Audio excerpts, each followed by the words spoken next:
नमस्कार दोस्तों। मैं यूट्यूब चैनल सुपर सेवन से मोहित वैष्णव। दोस्तों, हमने मारवाड़ का इतिहास और ढूंढाड़ का इतिहास पढ़ लिया था।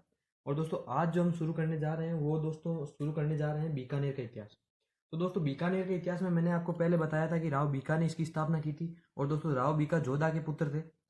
उन्होंने बीकानेर में राठौड़ वंश की स्थापना की। वैसे मैं आपको पहले भी बता चुका हूँ कि राठौड़ों की कई शाखाएं प्राप्त होती है हमें। तो शुरू करने जा रहे हैं आज बीकानेर का इतिहास। उसी प्रकार शुरू करेंगे दोस्तों, जिस प्रकार हमने ढूंढाड़ का और बाकी मारवाड़ का इतिहास पढ़ा था। कि पहले इनकी इष्ट देवी आराध्य देवी के बारे में जानेंगे का इतिहास। ठीक है दोस्तों। तो बीकानेर में पहले देखते हैं दोस्तों किस वंश ने शासन किया। तो यहाँ पर भी दोस्तों मैंने बताया था आपको, राठौड़ वंश ने शासन किया। ठीक है दोस्तों। वंश कौन सा है? राठौड़ वंश। दोस्तों, अब इस राठौड़ वंश की जो कुल देवी है वो दोस्तों, राठौड़ वंश की सारी जगह कुल देवी मिलेगी, वो मिलेगी नागनेची माता। क्योंकि इन्हीं की जो ब्रांचेज है, जैसे मारवाड़ की ब्रांचेज है, वही यहाँ पे आके शासन करने लगी। तो यहाँ पे जो कुल देवी मिलेगी इनकी, वो नागनेची माता ही मिलेगी। और दोस्तों, जो इनकी इष्ट देवी या आराध्य देवी मिलेगी वो मिलेगी दोस्तों, वहाँ पे जो मिली थी मारवाड़ में चामुंडा माता। यहाँ पर जो इष्ट देवी मिलेगी वो मिलेगी करणी माता। ठीक है दोस्तों। तो ये भी याद रखिएगा कि कौन सी कहाँ कहाँ पर है। तो करणी माता यहाँ पर इष्ट देवी है दोस्तों। तो अब शुरू करते हैं दोस्तों। पहले करणी माता के, जिस प्रकार हमने नागनेची माता का नाम पढ़ा था कि नागाना में इनके मंदिर है, जूनागढ़ में, मेहरानगढ़ में इनके मंदिर मिलते हैं। तो दोस्तों, उसी प्रकार इष्ट देवी करणी माता के जो मंदिर है वो देख लेते हैं। तो करणी माता का जो पहला मंदिर मिलता है वो दोस्तों देशनोक फेमस मंदिर है दोस्तों। देशनोक बीकानेर में है। वहाँ पर सफ़ेद चूहे वाली देवी भी कहा जाता है करणी माता को। और वो उन सफ़ेद चूहों को काबा कहा जाता है दोस्तों। उसके अलावा यहाँ अलवर में इनका जो है मंदिर मिलता है। और दोस्तों, जूनागढ़ दुर्ग में तो मिलता ही है। और एक उदयपुर में रोपवे बना हुआ है, वहाँ पर भी इनका मंदिर मिलता है। अब दोस्तों, बीकानेर में जो जैसे प्रकार हमने ढूंढाड़ में राजधानी पढ़ी कि पहले दौसा, फिर माची, फिर आमेर और फिर जयपुर, उसी प्रकार इनकी भी राजधानी देख लेते हैं। तो इनकी जो राजधानी बनती है पहले दोस्तों, वो बनती है कोडम देसर। ठीक है दोस्तों। तो इनकी जो पहली राजधानी बनती है दोस्तों, और वो बनती है कोडम देसर। कोडम देसर कौन है दोस्तों? कोडम देसर नगर इनकी पहली राजधानी बनता है दोस्तों। जब बीकानेर राज्य की स्थापना करता है 1465 में, तब कोडम देसर नगर को अपनी राजधानी बनाता है। कोडम देसर नगर किसने बसाया दोस्तों? तो ये नगर दोस्तों बसाया था जो बीका है, राव बीका, उनके पिताजी जोधा, और जोधा की माता है कोडम देसर। उन्होंने ये नगर की स्थापना की। और जब बीकानेर में राठौड़ वंश की स्थापना की, तब वहां पर कोडम देसर को अपनी पहली राजधानी बनाया। अब दोस्तों, बाद में इनकी जो राजधानी बनेगी वो बनेगी बीकानेर। दोस्तों, बीकानेर राज्य में बीकानेर की स्थापना, बीकानेर नगर है दोस्तों, उसकी स्थापना होती है 1488 में। जबकि दोस्तों, बीकानेर राज्य में राठौड़ वंश की स्थापना होती है वो 1465 में होती है दोस्तों। तो बीकानेर में बी की स्थापना 1488 में हुई दोस्तों। ये भी याद रखिएगा कि बीकानेर की नगर की खुद की स्थापना 1488, जबकि बीकानेर राज्य की स्थापना 1465 में हो गई थी। ठीक है दोस्तों।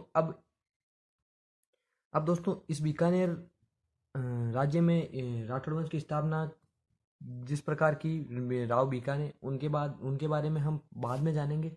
जबकि बीकानेर में 1488 में जब इन्होंने स्थापना की, तब ये माना जाता है कि राती घाटी स्थान पर इन्होंने दुर्ग बनवाकर वहाँ बीकानेर शहर की स्थापना की, वो 1488 में। तो दोस्तों, हम इनके आदि पुरुष और मूल पुरुष के बारे में जानते हैं कि बीकानेर में जिन्होंने स्थापना की उनके बारे में। तो दोस्तों, पहला जो शासक मिलता है वो राव बीका ही है, यहाँ के संस्थापक। तो राव बीका। अब दोस्तों, इनका देखते हैं कार्यकाल और इनका बीकानेर के स्थापत्य कला और सब में इनका जो योगदान मिलता है वो। तो इनका रहता है 1465 से लेकर 1504 तक। ठीक है दोस्तों। तो ये इनका कार्यकाल है। अब दोस्तों, इन्होंने क्या क्या किया बीकानेर राज्य में। तो सबसे पहले दोस्तों, इन्होंने स्थापना की है बीकानेर में राठौड़ वंश की।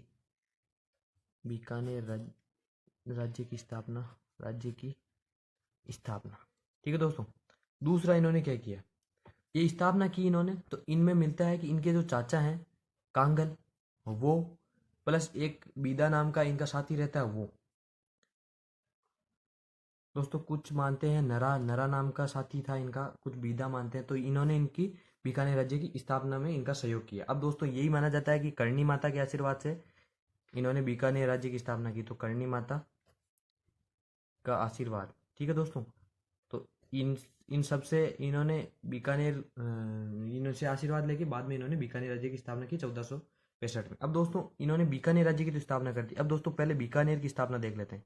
बीकानेर की जो स्थापना है दोस्तों, वहां पे इन्होंने क्या किया, इसका जो पहले नाम मिलता है दोस्तों वो राती घाटी। वहाँ राती घाटी में दोस्तों इन्होंने एक दुर्ग बनवाया। राती घाटी में दुर्ग, और उस दुर्ग को कहा जाता है राती घाटी का दुर्ग। और उसके चारों ओर दोस्तों, उसके चारों ओर नगर की स्थापना की। तो दोस्तों उस दुर्ग के चारों ओर नगर की स्थापना की, तो वहां पर जो शहर बना वो बना दोस्तों बीकानेर। तो ये हो गया बीकानेर की स्थापना। और कब की है दोस्तों, 1488 में। वो मैं आपको पहले भी बता चुका हूँ। इस राती घाटी दुर्ग का नाम, एक नाम और मिलता है दोस्तों, बीकाजी की टेकरी नामक दुर्ग भी इसको कहा जाता है। जबकि ये घाटी के चारों ओर दुर्ग था, उसको राती घाटी का दुर्ग या बीकाजी की टेकरी नामक दुर्ग कहा जाता है दोस्तों। ये तो हो गया दोस्तों इनका जो योगदान है वो। अब दोस्तों इन्होंने स्थापत्य में क्या करवाया, तो वो देखते हैं। तो इन्होंने पहले दोस्तों करणी माता का एक मंदिर बनवाया, करणी माता का मंदिर। और वो दोस्तों मंदिर बनवाया इन्होंने जो है वो जूनागढ़ में।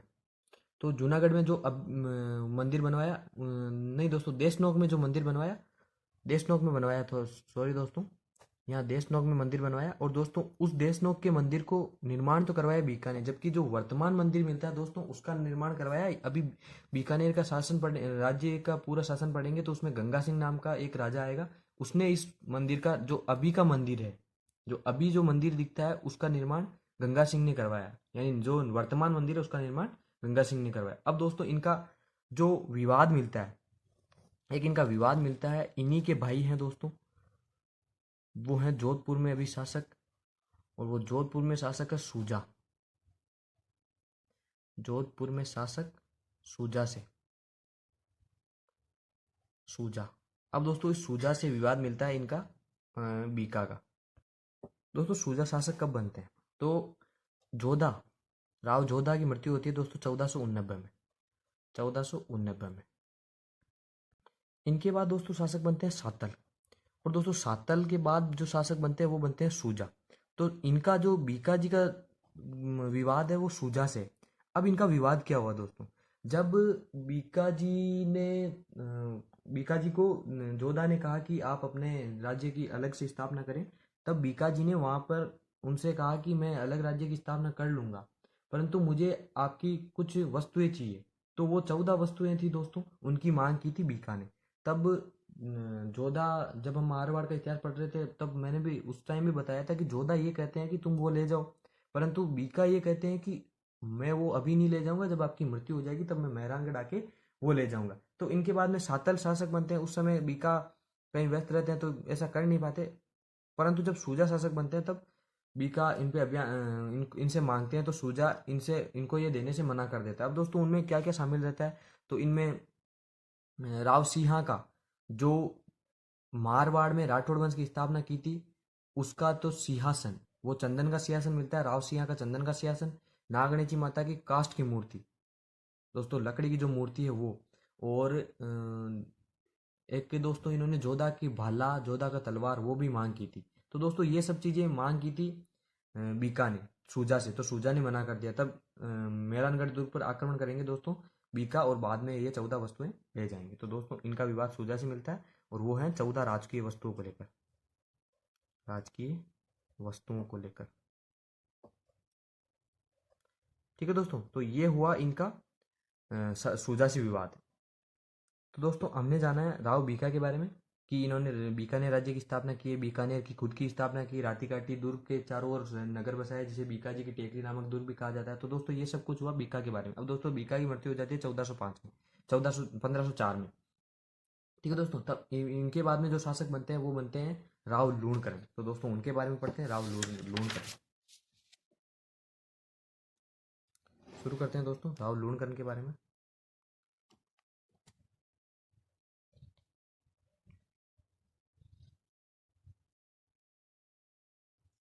इनका जो शासन मिलता है दोस्तों वो मिलता है 1504 से लेकर 1529 तक, 26 तक दोस्तों, 29 तक नहीं, 1526 तक। ये हुआ राव लूणकरण। अब दोस्तों ये है दोस्तों बीका जी के पुत्र। तो बीका के हैं ये पुत्र, अब दोस्तों जो राव लूणकरण है उनको कहा जाता है कलयुग का कर्ण। दोस्तों जानिए कि कलयुग का कर्ण किसे कहा जाता है दोस्तों, राव लूणकरण।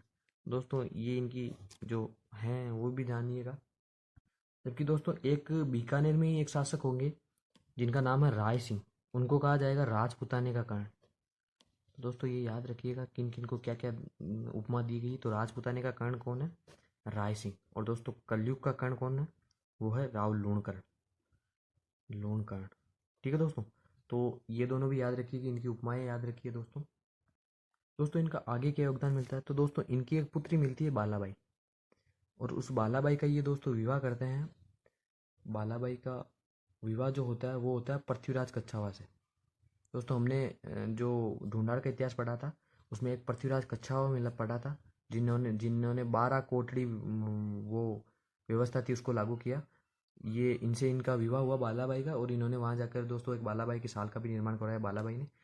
और अब जो दोस्तों लूणकरण है उनका जो योगदान मिलता है निर्माण कार्य में वो पढ़ते हैं। तो दोस्तों लूणकरण, एक तो इन्होंने बसाया लूणकरण नगर, और दोस्तों ये बीकानेर में। और दोस्तों एक बनवाई इन्होंने लूणकरण झील।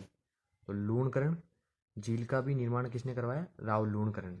ठीक है दोस्तों, तो ये इनका निर्माण में हुआ। और दोस्तों इन्होंने एक लक्ष्मी नारायण मंदिर बनवाया। अब दोस्तों लक्ष्मी नारायण कौन है, तो दोस्तों मैं यहाँ आपको बताना भूल गया था, इन्होंने लक्ष्मी नारायण मंदिर का निर्माण करवाया। और दोस्तों लक्ष्मी नारायण कौन है, तो मैं दोस्तों यहाँ पे बता देता हूँ आपको कि लक्ष्मी नारायण कौन है। लक्ष्मी नारायण है दोस्तों बीकानेर, इनके कुल देवता हैं वो हैं लक्ष्मी नारायण जी। तो दोस्तों यहाँ पे मिस हो गया थोड़ा, तो वो भी देख लीजिए लक्ष्मी नारायण। ठीक है दोस्तों, अब शुरू करते हैं दोस्तों यहाँ पर कि राव लूणकरण, इन्होंने लक्ष्मी नारायण मंदिर का निर्माण करवाया। दोस्तों इन्होंने एक जैसलमेर के शासक मिलते हैं, जैसलमेर शासक है दोस्तों जैत सिंह सेकंड, जैत सिंह द्वितीय, उसको हराया था। और दोस्तों जब ये नारनौल के एक शासक हैं दोस्तों अब्बा मीरा, शेख अब्बा मीरा उसका नाम मिलता है, नारनौल शासक शेख अबा मीरा या अबी मीरा में नाम मिलता है दोस्तों उसका, अबी मीरा से युद्ध करते हुए मारे गए, युद्ध में मारे गए। तो दोस्तों ये हुआ राव लूणकरण का इतिहास। अब इनके बाद में जो शासक बनते हैं उनके बारे में दोस्तों जानकारी प्राप्त करते हैं कि पहले बीकाजी बने, उसके बाद में लूणकरण बने। इनके बाद शासक बनते हैं दोस्तों, वो बनते हैं राव जेत सिंह। यहाँ जेत सिंह सेकंड है दोस्तों, जबकि शासक कौन बन रहे हैं, राव जेत सिंह। दोस्तों यहाँ से शुरू करते हैं राव जेत सिंह, और ये वही जेत सिंह है दोस्तों जिनसे युद्ध कौन करेगा, राव मालदेव, और वो होएगा दोस्तों युद्ध पाहेबा साहेबा का युद्ध। तो दोस्तों इनके बाद शासक हैं वो हैं राव जेतसी। अब दोस्तों ये शासक बनते हैं वो बनते हैं 1526 में। और दोस्तों जो पाहेबा साहेबा का युद्ध होगा उसमें दोस्तों मैंने आपको बताया कि मालदेव इनको मार देगा। दोस्तों भाई बंद है ये राव जेतसी और मालदेव, तो फिर भी मारे जा रहे हैं दोस्तों। अब ये हैं दोस्तों कि इनका जो पहले योगदान मिलता है वो देखते हैं खानवा के युद्ध में। तो दोस्तों इस समय हो रहा है 1527, 1526 में दोस्तों शासक बन गया है, मुगल वंश की स्थापना हो गई दिल्ली में, और शासक है बाबर। बाबर ने लड़ा है दोस्तों युद्ध इब्राहिम लोदी से, और दोस्तों अब वो लड़ेगा खानवा का युद्ध। खानवा का युद्ध में दोस्तों होता है सांगा के मध्य, सांगा और बाबर के मध्य। तो दोस्तों सांगा और बाबर के मध्य खानवा का युद्ध होता है, तो सांगा चलाते हैं दोस्तों पाती पेरन प्रताप, वो राजाओं से आह्वान करते हैं राजपुताना के राजाओं को बाबर के विरुद्ध लड़ने के लिए। तो दोस्तों सभी राजा जैसे भेजते हैं कि गंगा भेजता है मालदेव को, उसी प्रकार दोस्तों राव जेत सिंह जो भेजेंगे वो भेजेंगे अपने पुत्र कल्याणमल को। तो दोस्तों कल्याणमल जाते हैं खानवा के युद्ध में, कल्याणमल को खानवा युद्ध में भेजा, खानवा युद्ध। दोस्तों खानवा युद्ध होता कब है, वो दोस्तों 1527 में होता है, बाबर के विरुद्ध जा रहे हैं ये सब। अब दोस्तों इस समय जो है शासक तो है राव जेत सिंह, जबकि अपने पुत्र राजकुमार को भेज रहे हैं दोस्तों कल्याण में। उधर दोस्तों मारवाड़ में मैंने अब आपको बताया था कि गंगा है शासक, और भेजते किसको है, मालदेव को। और मालदेव दोस्तों प्रीतरंता है, फर्स्ट प्रीतरंता है। अब दोस्तों जब उनकी बाबर की मृत्यु हो जाती है तब शासक बनता है दोस्तों हुमायूं। और हुमायूं अपने शासन का दोस्तों बंटवारा करता है अपने भाइयों में। तो इनके समय जो काबुल व कंधार है दोस्तों, काबुल व कंधार, उसका शासक बन रहा है बन रखा है दोस्तों कामरान। और कामरान ने दोस्तों 1532 में, दोस्तों 1530 में बाबर की मृत्यु होती है, उसके बाद में शासक बनता है। तो 1532 में दोस्तों कामरान ने आक्रमण किया बीकानेर पर, बीकानेर पर आक्रमण। और दोस्तों बीकानेर पर आक्रमण तो कर दिया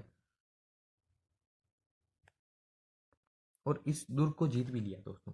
तो दोस्तों कामरान ने 1532 में इस दुर्ग को जीता, जबकि दोस्तों मात्र 2 साल बाद जैत सिंह ने आक्रमण किया है पुणे। और पुणे जैत सिंह ने 1534 में इसको पुनः प्राप्त कर लिया, 1534 में। अब दोस्तों ये जो घटना मिलती है, इसका जो वर्णन मिलता है दोस्तों, वो मिलता है B2 सोजा की पुस्तक है दोस्तों उसमें। तो इसका वर्णन किसमें है? वर्णन B2 सोजा, B2 सोजा। और उसकी पुस्तक कौन सी है दोस्तों? वो है राव जेतसी छंद। बुक कौन सी इसकी? राव जेतसी रो छंद। दोस्तों साहित्य में आदि में इनका ध्यान रखना दोस्तों। आर्ट एंड कल्चर के पोर्शन में ये सब कुछ आता है कि कौन कौन से किस किस की कौन कौन सी किताब मिलती है। तो दोस्तों उसका ध्यान रखिएगा। बाकी इनकी उपमाएं उपाधियां ये भी आती है दोस्तों, कि कौन कौन से किस किस की राजा की क्या क्या उपाधियां मिलती है। अब दोस्तों युद्ध होता है पाहेबा साहेबा का युद्ध।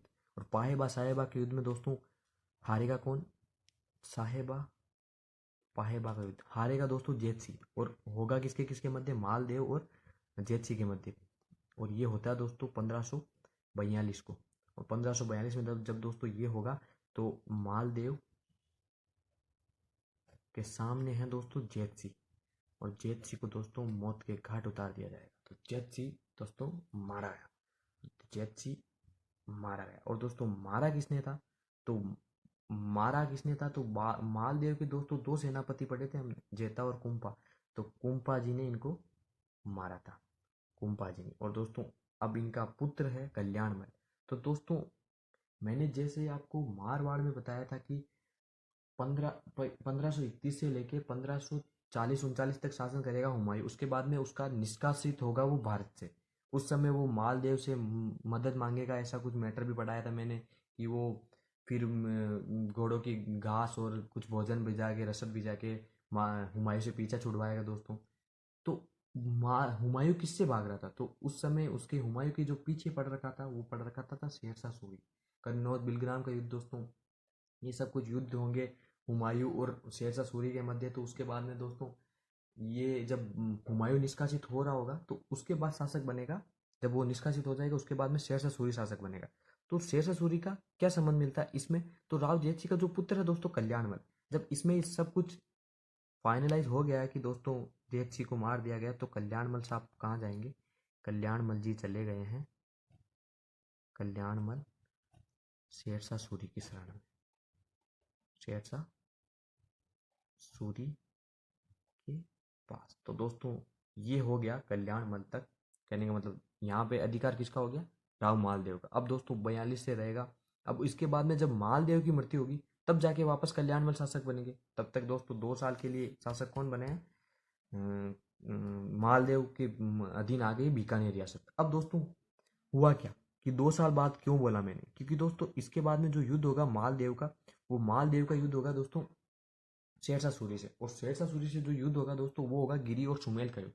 गिरी सुमेल का मैदान दोस्तों मैंने बताया था आपको, पाली में पड़ता है, वहाँ पे युद्ध होगा। और दोस्तों उसके बाद में मालदेव साहब निष्कासित हो जाएंगे तो बीकानेर रियासत किसके पास आ जाएगी? शेरशाह सूरी की। और शेरशाह सूरी किसको देगा? कल्याणमल को। तो अगला शासक पढ़ते हैं दोस्तों राव कल्याणमल, राव कल्याणमल। अब दोस्तों ये कल्याणमल हैं जो बाद में अकबर की अधीनता स्वीकार करेंगे, उनके बारे में भी जानेंगे। तो दोस्तों ये बनेंगे 1544 में और 1574 तक शासक रहेंगे। और दोस्तों इस बीच में होगा क्या? नागौर दरबार। और नागौर दरबार क्या है दोस्तों? मारवाड़ के राजाओं की, कहने का मतलब ऑलमोस्ट राजपुताना के राजाओं की मान लो दोस्तों, क्योंकि सारे राजा मिक्स हो जाते हैं उनके स्वतंत्रता की कड़ी। अब दोस्तों ये 1542 से लेके 1544 तक किसके दरबार में है? 1542 से लेके 1544 तक किसके दरबार में दोस्तों? ये है शेरशाह सूरी के पास, शेरशाह सूरी के पास। ठीक है दोस्तों। अब दोस्तों गिरी सुमेल का युद्ध होगा। गिरी सुमेल के युद्ध में शासक बन जाएंगे वापस गिरी सुमेल के बाद में, क्योंकि गिरी सुमेल के युद्ध में दोस्तों राव कल्याण किसकी तरफ से आएंगे, शेर सूर्य की तरफ से। दोस्तों ढूंढाड़ का इतिहास पढ़िएगा, मारवाड़ का इतिहास पढ़िएगा दोस्तों, उससे काफ़ी चीज़ें क्लियर होगी यहाँ पर भी। तो दोस्तों वो पढ़िएगा, सारे दोस्तों कनेक्ट होते हैं लगभग लगभग सारे। तो दोस्तों गिरी सुमेल के युद्ध में किसकी तरफ से आएगा, गिरी सुमेल, सुमेल में शेरशाह की तरफ से, शेरशाह की तरफ से। और दोस्तों राजपूताना के एक शासक वीरमदेव भी आएंगे, वो मेड़ता के शासक हैं। तो दोस्तों ये भी पहले वो पढ़िएगा, अच्छे से समझ में आएगा दोस्तों सारा कुछ। और दोस्तों वीडियो को लाइक करते रहिएगा। तो यहाँ तक इतिहास हुआ। अब दोस्तों एक होता है नागौर दरबार। नागौर दरबार में दोस्तों मैं आपको पढ़ा चुका हूँ किसके सूझबूझ थी, तो वहाँ पे भारमल की सूझबूझ थी दोस्तों। सारा कुछ नागौर दरबार मैंने ढूंढाड़ के इतिहास से रिलेट करके दोस्तों सारा कुछ पढ़ा रहा हूँ। तो पहले ढूंढाड़ का इतिहास, मारवाड़ का इतिहास क्लियर करिएगा दोस्तों, अच्छे से समझ में आएगा ये भी इतिहास। मैं पूरी कोशिश कर रहा हूँ दोस्तों आपको अच्छे से समझाने की। तो दोस्तों अब होता है नागौर का दरबार। और नागौर दरबार होता किस कारण से है दोस्तों, पर्पज कुछ और, दिखावा कुछ और है दोस्तों, अंदर कुछ और हो रहा है। 1570 में दिखावा है दोस्तों, मारवाड़ में इस समय पड़ा है, मारवाड़ राजपूताने में सारे में दोस्तों पढ़ रखा है अकाल। और अकाल पढ़ रखा है दोस्तों, तो हो क्या रहा है कि अकाल राहत कार्य के लिए नागौर दरबार का आयोजन कौन करवाएगा, भारमल की सूझबूझ है दोस्तों। भारमल अकबर को कहेगा, क्योंकि भारमल अधीन हो चुका है 1562 में। अब वो चाहेगा कि बाकी राजा भी अकबर के अधीन आ जाए और अकबर का साम्राज्य विस्तार हो। तो ये सब कुछ सूझबूझ भारमल की है, भारमल की वजह से नागौर दरबार हुआ। और नागौर दरबार में राव कल्याणमल अधीन हो जाते हैं अकबर के। और अपने दो पुत्र राय सिंह प्लस एक है पृथ्वीराज राठौड़, पृथ्वीराज राठौड़, उनको कहाँ भेजेंगे दोस्तों, अकबर की शरण में। तो ये दोस्तों चाहेंगे अकबर की शरण में, अकबर की शरण में। ठीक है दोस्तों, ये हो गया राव कल्याणमल का। अब दोस्तों पृथ्वीराज राठौड़ के बारे में थोड़ा बहुत मैं आपको यही बता देता हूँ। दोस्तों इसका जो मिलता है वो ज़्यादातर उसके इतिहास में मिलता है कि इंडिया हिस्ट्री में ज़्यादातर इनका योगदान मिलता है। तो पृथ्वीराज राठौड़ के बारे में कुछ इन्फॉर्मेशन मैं आपको बता देता हूँ। क्योंकि दोस्तों दो भाई गए हैं अकबर के दरबार में, तो राय सिंह तो अगले शासक बनेंगे, उनकी इन्फॉर्मेशन हमें पढ़नी है। जबकि पृथ्वीराज राठौड़ के बारे में जो इन्फॉर्मेशन मिलती है दोस्तों उसके बारे में बता देता हूँ। तो दोस्तों जानते हैं पृथ्वीराज राठौड़ के बारे में। दोस्तों पृथ्वीराज कच्छावा भी हुए हैं, वो ढूंढाड़ के इतिहास में है। और पृथ्वीराज राठौड़, तो पृथ्वीराज राठौड़ ये दोस्तों गए अकबर के दरबार। तो एक तो है तलवार के धनी, कौन दोस्तों, राय सिंह। और दोस्तों पृथ्वीराज राठौड़ है वाक कटुता और इनमें तत्पर। तो दोस्तों पृथ्वीराज राठौड़ का मिलता है दोस्तों, ये अकबर के जो कांटे थे, तीन अकबर के कांटे थे दोस्तों, राव सुल्तान, एक थे महाराणा प्रताप, और दोस्तों तीसरे थे यहाँ के मारवाड़ के शासक रावचंद्र सिंह। तो दोस्तों ये थे राणा प्रताप के फैन, मान लो दोस्तों कि राणा प्रताप के बारे में कुछ भी उल्टा सीधा अकबर के मुंह से सुनना पसंद नहीं करते थे। और वो ये कहते थे कि चाहे और कुछ भी झुक जाए, राजपूताने के सारे शासक झुक जाए, पर राणा प्रताप आपके सामने कभी नहीं झुकेंगे। तो दोस्तों उनको लेके ये कविताएं करते थे। और इनका एक साथी मिलता है दुर्सा आड़ा, वो भी दोस्तों बाद में राव सुल्तान के शरण में चला जाएगा, क्योंकि दोस्तों एक युद्ध होगा तो राव सुल्तान और अकबर की सेना के मध्य, तो कहने का मतलब वो उनमें साथ में ही रहेंगे दुर्सा आड़ा। तो दुर्सा आड़ा उनके अधीन, उनके शरण में चले जाएंगे राव सुल्तान के। तो दूसरा आड़ा और ये दोनों दोस्त थे दोस्तों। और पृथ्वीराज राठौड़ जो हैं वो डिंगल के दोस्तों, डिंगल में किताबें लिखते थे। तो इनकी जो बुक मिलती है वो मिलती है वेली कृष्ण रुक्मणीरी, वेली कृष्ण रुक्मणीरी। ये दोस्तों डिंगल भाषा की पुस्तक है, वेली कृष्ण रुक्मणीरी। एक मिलती है दसम भागवतरा दोहरा, दोहा, दसम भागवत रा दोहा। और एक दोस्तों इनकी पुस्तक मिलती है गंगा लहरी। तो दोस्तों ये इन्होंने पुस्तक लिखी। अब दोस्तों इनको क्या कहा गया, एक दोस्तों कन्हैयालाल सेठिया नाम के जो हैं वो हुए हैं कवि, उन्होंने दोस्तों एक इन पे और एक राणा प्रताप पे, कहने का मतलब राणा प्रताप और इनके लिए जो शब्द प्रयुक्त किए हैं, और उन्होंने एक कविता लिखी है पातल और पीतल। तो कन्हैयालाल सेठिया, कन्हैया लाल सेठिया, तो कन्हैयालाल सेठिया ने जो दोस्तों एक कविता लिखी है पाथल और पीथल, ये दोस्तों कविता है पृथ्वीराज राठौड़ और राणा प्रताप के बीच में संवाद की, कि राणा प्रताप का ये माना जाता है कि एक बार राणा प्रताप ने एक चिट्ठी लिखी अकबर को कि वो अधीन होने के लिए तैयार हो गए। तब कहने का मतलब ये माना जाता था कि अकबर के दरबार में जो खुलेआम समर्थन करता था राणा प्रताप का, वो था पृथ्वीराज राठौड़। और अकबर पृथ्वीराज राठौड़ को कहता था कि कभी ना कभी राणा प्रताप को मेरे अधीन होना ही पड़ेगा। तो पृथ्वीराज राठौड़ ये कहते हुए हमेशा अपनी मूंछों पे ताव देते थे कि और सभी राजा आपके अधीन हो सकते हैं पर राणा प्रताप आपके अधीन कभी नहीं होंगे। तो जब ये चिट्ठी अकबर के पास पहुंचती है तो पृथ्वीराज राठौड़ को अकबर बुलाता है और कहता है कि तुम कहते थे कि तुम्हारे जो राणा प्रताप जो तुम्हारे प्रिय हैं वो कभी अधीन नहीं होंगे, आज ये दोस्तों चिट्ठी पढ़ लो। तो राणा प्रताप को वो अकबर को कहते हैं, पृथ्वीराज राठौड़ अकबर को कहते हैं कि ये चिट्ठी फर्जी भी हो सकती है, कहने का मतलब ये कोई ज़रूरी नहीं कि ये राणा प्रताप की है। और दोस्तों जब वो चिट्ठी को देखते हैं तो बाद में वो एक प्रत्युत्तर भेजते हैं राणा प्रताप के पास में कि आप ऐसा मैं आपके ऊपर गर्व करता हूँ और आप भी ऐसा इनके अधीन हो जाएंगे तो मेरी इज्जत और आपकी इज्जत को कलंक लगेगा, ऐसा कुछ कह के भेजते हैं। तो वो संवाद है दोस्तों पातल और पीतल में। तो जो पातल और पीतल में जो दोस्तों पीतल मिलता है वो तो है दोस्तों पृथ्वीराज राठौड़। और दोस्तों जो पाथल मिलता है वो मिलता है राणा प्रताप। तो दोस्तों ये दोनों के ऊपर कविता लिखी गई है, वो लिखी है कन्हैयालाल सेठिया ने। तो दोस्तों ये इनका बेसिक है कि पृथ्वीराज कौन है, किनके पुत्र हैं और किस अधीन होने के बाद में क्या हुआ। ये दोस्तों हो गया पृथ्वीराज राठौड़ के बारे में। अब दोस्तों इनके बाद में जो शासक बनते हैं वो शासक बनते हैं दोस्तों राय सिंह। कहने का मतलब कल्याणमल के बाद में पृथ्वीराज राठौड़ तो दोस्तों अकबर के दरबारी है।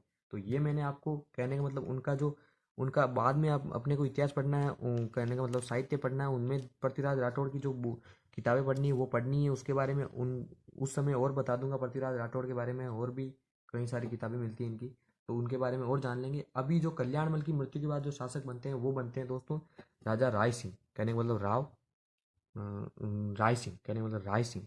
और दोस्तों राय सिंह जो शासक बनते हैं वो बनते हैं दोस्तों 1574 में इनकी मृत्यु हो जाती है कल्याणमल की। और 1574 से लेके 1612 तक। और वो शासक कौन है दोस्तों? राय सिंह। तो दोस्तों आज के लिए इतना ही करते हैं और कल दोस्तों हम शुरू करेंगे राय सिंह से। ठीक है दोस्तों, कि राय सिंह कौन है, अकबर के दरबार में इनका क्या योगदान मिलता है, आदि सब बातें करेंगे दोस्तों कल राय सिंह के बारे में। तब तक के लिए दोस्तों धन्यवाद। वीडियो को लाइक करें, चैनल सुपर 7 को सब्सक्राइब करें और दोस्तों वीडियो अधिक से अधिक शेयर करें। ठीक है दोस्तों, सपोर्ट करें दोस्तों। थैंक यू दोस्तों।